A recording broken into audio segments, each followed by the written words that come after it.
First of all, thank you, sir, for inviting me here. I am Harshit Kumar. I belongs to Banda, Uttar Pradesh. I pursued my BTech from Mechanical Engineering from BIET Jhansi Uttar Pradesh. ऐसे ही कह रहा हूँ कि patience रखो, सब हो जाएगा, easily हो जाएगा। और आप ना जैसे जैसे रिवीजन करते जाएंगे, न्यूमेरिकल लगाते जाएंगे, तो आपको सबसे बड़ा रिवीजन तो वही है। तो आपको ना वो जो गेट एग्जाम में आप लिखने जाएंगे तो आप इजीली हो जाएगा सब कुछ। न्यूमेरिकल भी सॉल्व होंगे, क्योंकि सर गेट एग्जाम मोस्टली 90% मुझे लगता है न्यूमेरिकल ही आता है। कंसिस्टेंसी और पेशेंस ही गेट का की है सबसे बड़ा।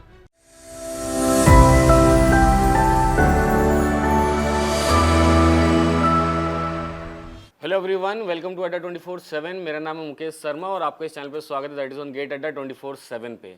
तो स्टूडेंट्स, आज है मेरे साथ ऑल इंडिया रैंक 5 गेट 2023 में स्कोर किए हुए हैं, जिनका नाम है Harshit Kumar. So I welcome you Harshit to Adda 24/7 studio.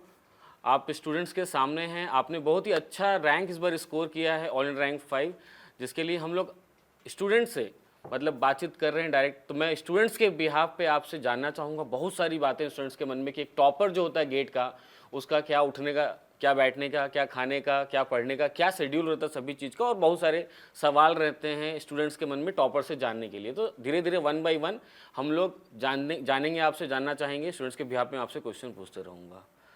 तो सबसे पहला मेरा आपसे सवाल ये होगा कि आप अपने एक बेसिक इंट्रोडक्शन दीजिए, जिससे आप स्टूडेंट आपको जान पाएंगे कि आप कहाँ से थे, आपका स्कूलिंग कहाँ से हुआ, फिर आपका जो बेसिक एजुकेशन हुआ, आपका बीटेक हुआ, आप कब गेट की तैयारी चालू की, सब जानेंगे धीरे धीरे। एक बेसिक या ब्रीफ इंट्रोडक्शन दीजिए सबसे पहले स्टूडेंट्स को। First of all, thank you, sir, for inviting me here. I am Harshit Kumar. I belongs to Banda, Uttar Pradesh. I pursued my BTech from Mechanical Engineering from BIET Jhansi Uttar Pradesh. चलिए, बहुत अच्छी बात है। अगर आप बीटेक जब कर रहे थे तो आपने स्टार्टिंग से डिसाइड कर लिया था कि मुझे गेट में टॉपर बनना है, या फिर गेट की तैयारी मुझे स्टार्टिंग से चालू कर देना है, कुछ ऐसा था या कुछ डिफरेंट था?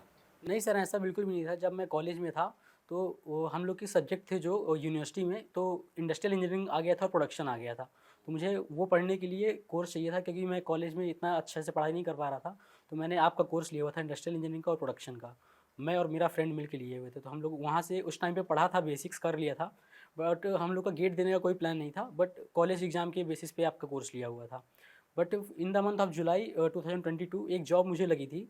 तो सर वहाँ मैं एक दिन काम करके छोड़ दिया था। फिर सितंबर मंथ में 16 ऑफ सितंबर से मैंने गेट की प्रिपरेशन करने का सोचा वापस से, और मैंने 16 ऑफ सितंबर से ही प्रिपरेशन स्टार्ट कर दी थी अपनी। चलिए, बहुत अच्छी बात है। इसका मतलब ऐसा है कि गेट की तैयारी ऐसा नहीं कि आप अगर सेकंड सेमेस्टर से ही स्टार्ट करेंगे तभी आप गेट में टॉप कर पाएंगे।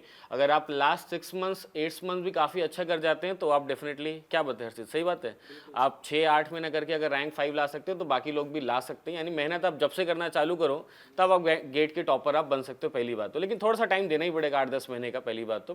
दूसरी बात हर्षित, मैं ये बात पूछूंगा कि आपने चले यूट्यूब पे फॉलो किया होगा टीचर्स को, आपने मुझे फॉलो किया है, या भी और भी टीचर्स को आपने यूट्यूब पे पहले फॉलो किया हुआ है। साथ ही साथ आप अड्डा 24/7 का पेड कोर्स भी परचेस किए अपने गेट एग्जाम की तैयारी करने के लिए। तो मैं ये जानना चाहूँगा कि आपके कौन कौन से सब्जेक्ट्स काफ़ी अच्छे थे, पहली बार जो आपको अच्छे लगते थे। दूसरा ये जानना चाहूँगा कि क्या यूट्यूब में आप जब उन्हीं टीचर से पढ़ रहे हो और पेड में पढ़ रहे हो, so what is the difference, कहाँ पे डिफरेंस आ रहा है, कहाँ पे कुछ अलग हो जा रहा है? सर एक्चुअल में मैंने यूट्यूब से आपका इंडस्ट्रियल इंजीनियरिंग पढ़ा हुआ था, क्वेश्चंस लगाए हुए थे। और इसके बाद फिर सर जो प्रोडक्शन वगैरह के भी जो क्वेश्चंस थे वो आपसे लगाए थे, और त्यागी सर से भी मैंने पढ़ा था। और अड्डा 247 का मैंने सर पेड कोर्स जो लिया हुआ था वो रिवीजन के लिए लिया हुआ था। उसमें से मैंने 1 शॉट वीडियो हीट मास ट्रांसफ़र का पढ़ा था त्यागी सर का, और कनिष्क सर का थर्मोडायनिक्स 1 शॉट देखा था, जिसने मेरी बहुत हेल्प की। और टेस्ट सीरीज़ भी मैंने ली हुई थी अड्डा की, जिसमें मैंने प्रोडक्शन और इंडस्ट्रियल में सबसे ज़्यादा फोकस किया था, क्योंकि अबाउट 40 मार्क्स 50 मार्क्स प्रोडक्शन और इंडस्ट्रियल इंजीनियरिंग ही कवर करता है पीआई के एग्जाम में। और यूट्यूब से ऐसे डिफ़र करता है एप्लीकेशन पे कोर्स कि आप कभी भी डिस्ट्रैक्ट नहीं होंगे, क्योंकि यूट्यूब में आप देखते होंगे कि आप एक वीडियो देख रहे हैं, बट आप जैसे ही दूसरे वीडियो भी रिकमेंडेशन में आ जाते हैं तो आप वहाँ पे चले जाते हैं, स्विच कर जाते हैं। बट ऐप में पढ़ने से यही होता है कि आपका फोकस एक जगह रहता है, आप डिस्ट्रैक्ट नहीं होते हैं। बिल्कुल। तो जैसे हर्षित ने स्टूडेंट्स आप लोगों को बताया कि कभी भी आप गेट की तैयारी अगर चालू कर रहे हैं तो एक चीज़ का जरूर ध्यान दीजिए कि आप मल्टीपल सोर्स मत रखिए। मैं यहाँ से भी पढ़ूंगा, वहाँ से भी, और वहाँ से भी पढ़ेंगे, आप कहीं से नहीं। उससे अच्छा ना आप एक गुरु या फिर एक इंस्टीट्यूट डिसाइड करिए और एकदम फिक्स्ड पाथ अपना बनाइए, और उसी पे साल भर या 8 महीना 6 महीना आप एकदम एकदम बेसिक लगे रहिए और एकदम कंटिन्यूसली लगे रहिए, तो आप गेट में टॉपर बन सकते हैं, पहली बात तो। और हर्षित मैं आपसे ये पूछना चाहूँगा, एक सवाल और पूछना चाहूँगा कि जैसे होता है स्टूडेंट्स पढ़ते हैं बीच बीच में, 8 महीने का मान लीजिए ड्यूरेशन है, 10 महीने का, साल भर का है, कुछ लोग बीच में ना मतलब डीमोटिवेट हो जाते हैं, तैयारी अपनी छोड़ देते हैं, ड्रॉप कर जाते हैं, तो क्या ऐसा चीज़ है जो स्टूडेंट्स को मोटिवेट करता है? तो आपका मोटिवेशन लेवल कैसा बना रहता था? सर एक्चुअली मैंने जब 16 सितंबर से प्रिपरेशन स्टार्ट की थी, तो पहले तो मैं भी बहुत डिमोटिवेट था कि अब मैं करूँ क्या। बट मैंने अपने फादर से बात की तो उन्होंने मुझे सजेस्ट किया कि पहले तुम डिसाइड करो कि तुम्हारे पास क्या ऑप्शन है। तो मैंने बताया गेट। तो उन्होंने कहा कि ठीक है, अब अगर तुम्हारे पास कोई ऑप्शन नहीं है तो तुम्हें घर से भी कोई काम नहीं, तुम अपना जाओ पढ़ाई करो। अब मेरे पास सिर्फ 4 महीने बचे हुए थे और 4 महीने में अपनी स्टार्ट कर दी थी जर्नी। डिमोटिवेशन आता है, डिमोटिवेशन आना कोई बड़ी बात नहीं है, बट आपको लगे रहना है कॉन्टीन्यूसली। कंसिस्टेंसी एक बहुत बड़ी की होती है और पेशेंस रखना बहुत ज़रूरी है। ऐसा नहीं कि 4 महीने बचे हैं तो अब आपको लग रहा है कि नहीं अब मैं अगले साल प्रिपरेशन करूँगा।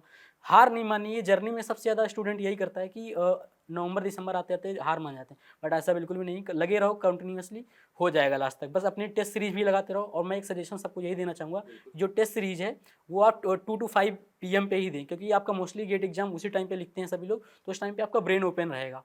और फुल ट्रायल मतलब अच्छा आपको फुल एफर्ट के साथ टेस्ट सीरीज देना है। ऐसा बिल्कुल भी नहीं कि आप उस टेस्ट सीरीज को एफर्ट लगा रहे हैं कि 1.5 घंटे में ही कंप्लीट हो जाए, ऐसा नहीं। ये केस में, मेरे केस में बहुत गंदी आदत थी मेरी ये, कि मैं उसी टेस्ट सीरीज को 2 घंटे में कंप्लीट करने की कोशिश करता था। बट ऐसा बिल्कुल भी नहीं करना है। आप उसी टेस्ट सीरीज को सेकंड विजिट भी करो, ताकि मैक्सिमम से मैक्सिमम आप मार्क्स ला सकें। और जैसे सर टेस्ट सीरीज में मेरा मैक्सिमम गया है 56 मार्क्स आउट ऑफ 100, और मिनिमम तो 29 गया हुआ है। बट यही है कि आप कंसिस्टेंसी रखेंगे, क्योंकि सर पीआई में थोड़ा थ्योरेटिकल पोर्शन भी बहुत ज़्यादा है। और पीआई प्रोडक्शन इंडस्ट्रियल जो मैकेनिकल में कॉमन है, वो आपको 2 से 3 बुक अलग से भी फॉलो करनी पड़ेंगी, क्योंकि उसमें 20 नंबर का अलग से भी आता है और वो रैंक बूस्टर होता है। तो उसको आपको कवर करना, कुछ भी छोड़ के तो जाना ही नहीं है। हाँ, आप एक बार बेसिक मैकेनिकल का छोड़ सकते हो थोड़ा बहुत, ज़्यादा भी नहीं। कि जैसे थर्मोडायनेमिक्स के एप्लीकेशन का पार्ट अभी तक नहीं आता था, बट इस साल उससे भी एक क्वेश्चन आया हुआ था ब्रेटॉन साइकिल से। तो ऐसे ही ये बेसिक्स पढ़ना है, सब कुछ कंप्लीट करके जाना, तो आपको पेपर भी वहाँ ईजी लगेगा। चलिए बिल्कुल। तो हर्षित अगर बात करते हैं, हर्षित जो ऑल इंडिया रैंक 5 ला चुके हैं गेट 2023 में, उनका कहना है कि कुछ भी मत छोड़िए, पूरा फुल सिलेबस कवर करिए, सभी टॉपिक को पढ़ के जाइए अगर टॉपर बनना है तो। हर्षित एक सवाल और है, जैसे बहुत सारे स्टूडेंट पढ़ तो लेते हैं कोचिंग इंस्टीट्यूट में, टीचर ने पढ़ा दिया, कोर्स हो गया खत्म, उसके बाद जब बच्चे खुद से क्वेश्चन लगा रहे हैं तो कहीं ना कहीं मन में डाउट आता है, क्वेश्चन बनता नहीं है, क्वेश्चन में डाउट आ जाते हैं, क्लैरिटी नहीं आता है। डाउट का क्या होता है कि मतलब डाउट जो है यहाँ पे, अगर आप अड्डा 24/7 पे पेड स्टूडेंट रहे हैं तो आपको डाउट आता था या नहीं आता था, पहला सवाल। और दूसरा, आता था तो डाउट्स आपके कैसे क्लियर होते थे? सर एक्चुअली जब मैंने अपना पहला एक सब्जेक्ट खत्म कर लिया था, तो जब जैसे ही दूसरा स्टार्ट किया था, तो मैं पहले का रिवीजन करता था, बट रिवीजन थ्रू न्यूमेरिकल्स। आप ऐसा नहीं कि आप हमेशा थ्योरी पढ़ते जाएंगे, पूरे कॉन्सेप्ट भी पढ़ते जाएंगे। आप रिवीजन थ्रू न्यूमेरिकल करते जाओ, और जो भी डाउट आता था मैं पोस्ट करता था ऐप में, और मुझे विदिन 24 उसका आंसर मिल जाता था। और यही ऐसे ही कह रहा हूँ कि पेशेंस रखो, सब हो जाएगा, ईजिली हो जाएगा। और आप ना जैसे जैसे रिवीजन करते जाएंगे, न्यूमेरिकल लगाते जाएंगे, तो आपको सबसे बड़ा रिवीजन तो वही है। तो आपको ना वो जो गेट एग्जाम में आप लिखने जाएंगे, तो आप इजीली हो जाएगा सब कुछ, न्यूमेरिकल भी सॉल्व होंगे। क्योंकि सर गेट एग्जाम मोस्टली 90% मुझे लगता है न्यूमेरिकल ही आता है, बट इस बार थोड़ा थ्योरी ज़्यादा थी। 80% अबाउट न्यूमेरिकल था, 20% थ्योरी थी टेक्निकल सब्जेक्ट से। अच्छा, एक चीज़ और पूछना चाहूँगा, जैसे आपने बोला ठीक है, यहाँ पे अड्डा 24/7 की जो मैनेजमेंट की टीम है वो काफ़ी आपको सपोर्ट की, क्योंकि जैसे आप डाउट पोस्ट करते थे वो टीचर्स को पोस्ट करके आपको वापस प्रोवाइड कर देते थे। जो वैसे तो आप मुझे पहले से ही जानते हैं, पर्सनली जान रहे हैं पहले से ही, तो ठीक है, अलग बात है कि आप मेरे से पहले ही से मेरा फ़ोन नंबर रखे हुए हैं, पर्सनली जान रहे हैं, मेरे से बातचीत भी कर रहे हैं, मोटिवेशन हो रहा है। बट एक चीज़ और पूछूंगा कि आपको सिर्फ ऐप पे आप अपना डाउट पोस्ट करते थे, तो अड्डा 24/7 की टीम उसको मतलब टीचर से कंसल्ट करके फिर आपको वापस पोस्ट कर देती थी? तो उसके अलावा तो मेरा तो आपका नंबर पहले से था, आपस में नंबर थे, हमने बात करते थे, क्या मेरे अलावा बाकी टीचर्स भी आपको डायरेक्टली अड्डा 24/7 पे हेल्प करते थे, अगर उनको आप कॉल कर ले या व्हाट्सअप कर ले तो? यस सर, करते थे सर। त्यागी सर थे, मैंने उनसे काफ़ी डाउट पूछे थे। एसएमटी का एक्चुअल में क्या होता है सर कि मेरे पास टाइम तो बहुत कम था, तो अब ऐसा नहीं कि मैं हर चीज़ अपने आप से कर लूँ, गाइडेंस की ज़रूरत पड़ती है। और इसीलिए मैं टीचर से कनेक्टेड ही था अपनी थ्रू आउट द जर्नी। ये 4 महीने की जर्नी बहुत छोटी थी, बट मेरे लिए अब बहुत बड़ी लग रही है कि मैंने इतने कम टाइम में रैंक लिया है। काफ़ी लोगों ने मुझे ऐसे ही अप्रिशिएट किया कि तुमने इतने कम टाइम में लिया है। और टीचर्स में मैंने हमेशा अपने टीचर से और अपने सीनियर से कनेक्टेड रहा हूँ, क्योंकि आप ऑनलाइन जब कोर्स पढ़ते हो तो आपको अपने आप से पुश करना है, आपको कोई भी मोटिवेट करने वाला नहीं है डेली। आप खुद अपने मोटिवेटर हो, आपका जो इनसाइड मोटिवेटर है आप खुद ही हो। आपको ही उठना पड़ेगा अपने आप से, आपको ही सब कुछ करना है, बुक्स अपने आप से खोलना। कभी कभी तो ऐसा भी होता था सर कि रिवीजन करने का मन नहीं करता था, बट यही था कि कॉपी ओपन करके रखो, आपको खुद समझ आए कि ये वाला पोर्शन मैं भूल रहा हूँ, वापस से मुझे पढ़ना पड़ेगा एक बार। तो यही सब चीज़ें मेरी मोटिवेशन थी। मैं और फैकल्टी से हमेशा कनेक्टेड था, हमेशा ऐसा भी नहीं होता था कि जैसे मेरे टेस्ट सीरीज में मार्क्स कम आते थे तो भी मैं टीचर से बात करता था, वो कहते थे कि यही कि देखो टेस्ट सीरीज में हमेशा क्वेश्चन टफ आते हैं तो उसके लिए वरी मत हो, अपना करते रहो, ठीक है। टेस्ट सीरीज को अपना डिमोटिवेशन बिल्कुल भी मत बनाओ, वो सबके केस में कम ही मार्क्स आते थे। तो चलिए, अभी बहुत सारे स्टूडेंट्स इस वीडियो को देख रहे होंगे जो कि गेट 2024 या फिर गेट 2025 की तैयारी कर रहे होंगे। उनके बिहाफ में आपसे एक क्वेश्चन पूछूंगा, आप एकदम शॉर्ट में सिर्फ ऐसी 3 बातें बताइए, 3 पॉइंट बताइए जो आने वाले गेट की जो तैयारी कर रहे हैं उनके लिए बहुत जरूरी, वो 3 बात एकदम शॉर्ट में, जितने शॉर्ट में बता सकते हैं। पहली बात तो यही कि जितना जल्दी स्टार्ट हो सके उतना जल्दी स्टार्ट कर लो, स्टार्ट अर्ली। दूसरी बात ये कि आपको न्यूमेरिकल की प्रैक्टिस, आपको आगे का सिलेबस और साथ में रिवीजन तीनों पैरेलल में करना है। एक भी दिन के लिए रिवीजन ऐसा बिल्कुल भी मत कीजिए, डेली 2 घंटे निकालिए टाइम अपने आप के लिए और कीजिए उसको। और तीसरी बात यही कि टेस्ट सीरीज जो मैंने टाइम बताया उसी पे कीजिए, इससे आपका ब्रेन ओपन रहता है, आप वहाँ पे एक्टिव रहेगा। एक्चुअल में क्या है ना कि हम लोग जब टेस्ट सीरीज देते हैं 2 से 5 PM पे हम लोग जहाँ पे हम बैठते हैं तो वहाँ पे हम लोग रिलैक्स जोन में रहते हैं। बस आपको वहाँ पे एक्टिव होना है और 3 घंटे प्रॉपर तरीके से यूज करना है, बस इतना। अगर आप 4 से 5 महीना भी करते हैं तो आपका एग्जाम हो जाएगा। चलिए हर्षित, तो आप ऑल इंडिया रैंक 5 लेके आए गेट 2023 में, उसकी बहुत ज़्यादा खुशी है मेरे को, और आपको एक बार फिर से मैं कॉन्ग्रेचुलेट करना चाहूँगा। और साथ ही साथ हम लोग इसलिए खुश हैं क्योंकि अगर किसी स्टूडेंट को पढ़ाया जाए और वो काफ़ी अच्छा कर जाए तो उससे ज़्यादा खुशी होती नहीं, पहली बात तो, ठीक है। और दूसरी बात ये है कि आपने बहुत ही अच्छा पढ़ा, बहुत ही अच्छा मेहनत की, क्योंकि ऐसा नहीं कि टीचर्स पढ़ाए और सभी स्टूडेंट बराबर रैंक लेके, ऐसा होता भी नहीं है। तो बहुत ही अच्छी बात है, आपने स्कोर किया रैंक 5, दैट्स वेरी गुड, अच्छी बात है। तो स्टूडेंट्स, गेट 2024 की अगर आप तैयारी कर रहे हैं या फिर 25 की अगर तैयारी कर रहे हैं, तो अगर हर्षित ऑल इंडिया रैंक 5 ला सकते हैं तो आप भी इन सभी पॉइंट्स को फॉलो करके, जो भी अभी हर्षित ने आपको बताया है, आप भी टॉपर बन सकते हैं, रैंक 1 पे आ सकते हैं, रैंक 5, रैंक 10, कुछ भी रैंक ला सकते हैं। तो ध्यान दीजिएगा, जितना भी बात अभी हम लोग यहाँ पे डिस्कस किए हैं या फिर हर्षित ने आपसे बताया है, उन सभी बात को जरूर फॉलो करिए अपने लाइफ में गेट 2024 की अगर तैयारी कर रहे हैं तो। और एकदम सही बात इन्होंने कहा है, 3 पॉइंट याद रखिए, जल्दी स्टार्ट करिए गेट 2024 की तैयारी, लगातार बने रहिए पढ़ाई करने के टाइम पे, और साथ ही साथ टीचर्स के साथ कनेक्टिविटी बनाए रखें तो ज़्यादा अच्छा रहेगा। तो ठीक है हर्षित, तो बहुत ही अच्छी बात है, आप अच्छा स्कोर किए हैं और मैं आपके भविष्य के लिए आपको शुभकामनाएं देता हूं। आप लाइफ में आगे बढ़िए और आगे बढ़ते रहिए, बहुत अच्छा आप जो भी अचीव करना चाहते हैं लाइफ में, वो अचीव करिए उसके बाद।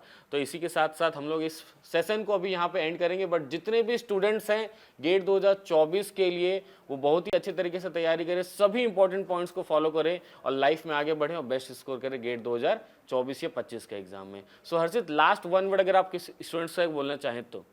सर लास्ट 1 वर्ड में अगर मैं एक्सप्लेन करूँ तो कंसिस्टेंसी और पेशेंसी गेट का की है सबसे बड़ा। कंसिस्टेंट रहिए आप, एक भी दिन के लिए प्रिपरेशन मत छोड़िए, अदरवाइज आपको 2 दिन और एफर्ट लगाना पड़ेगा। मुझे याद है सर कि मेरी थ्रू आउट द जर्नी में दिवाली में भी घर नहीं गया हुआ था, और सर ना ही न्यू ईयर में कभी घर नहीं गया था, चुपचाप जहाँ पे था वहाँ पे था। और मेरे घर से मेरे अगर यंगर ब्रदर आते थे मैं उनको भगा देता था कि नहीं अभी जाओ, अभी कोई नहीं आएगा, 1 महीने तक कोई नहीं आएगा जब तक एग्जाम नहीं हुआ था। और कोई आता भी नहीं था घर से, मुझे फुल सपोर्ट था, मतलब ये 4 महीने जो भी था फुल सपोर्ट था मुझे। चलिए, बहुत अच्छी बात है। चलिए हर्षित, बहुत ही अच्छा लगा आपके साथ इंटरव्यू करके, और आपने स्टूडेंट्स को बहुत अच्छे अच्छे पॉइंट्स बताए हैं जो कि आगे आने वाले उनके गेट एग्जाम हो ज़्यादा हेल्प करेगा। चलिए ठीक है, इसी के साथ इस सेशन को यहाँ पे एंड करते हैं। So thank you all of you for watching this video. जितना ज़्यादा हो सकता है वीडियो को स्प्रेड करिए, ताकि जितने गेट 2024 से 25 के स्टूडेंट्स हैं उनको भी हेल्प मिले और वो भी काफ़ी अच्छा स्कोर करें, टॉप करें और अपनी लाइफ को अच्छे से सेट करें। Thank you, bye all of you.